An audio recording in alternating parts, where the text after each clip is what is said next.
انا جاي النهارده اقول لكم ان المشي مش مجرد حاجه عاديه وتلقائيه احنا بنعملها كل يوم. المشي ده رياضه، ورياضه مفيده جدا لجسمنا. الرياضه دي بقى بتفيدنا في ايه؟ واحد، بتقوي عضلات جسمنا، يعني لو مش عايزين نعجز بدري المشي مهم. اتنين، نحمي نفسنا من الامراض المزمنه زي ضغط الدم والقلب والكوليسترول، فلازم نمشي كل يوم. تلاتة، نتخلص من الوزن الزايد اللي مضايقنا وكمان ضاغط على المفاصل بتاعتنا ومفاصل الركبة وعامل لنا المشاكل اللي اتكلمنا عنها في كل الفيديوهات اللي فاتت.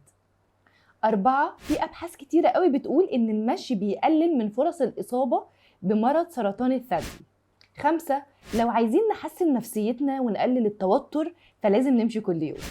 ستة، المشي كمان قادر يخليك تنام كويس وتصحى كويس ويكون عندك نشاط الصبح، مش صاحي خملان وحاسس ان انت ما نمتش، الاحساس اللي اوقات كتير بيجيلنا ده. سبعة واخيرا، لو انت محتاج تبدع في شغلك، يعني لو عايز يجيلك افكار جديدة، لو عايز تفكر في فكرة معينة شاغلة بالك وعايز توصل لها لحلول جديدة، اتمشى كل يوم، صدقني هيفرق معاك.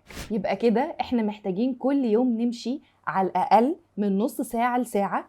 بس خد بالك، قبل ما تمشي لازم تبدأ تعمل استرتشات لكل عضلات جسمك أو أغلب عضلات رجليك، علشان رجليك ما تشدش وترجع تقول أنا مش همشي تاني.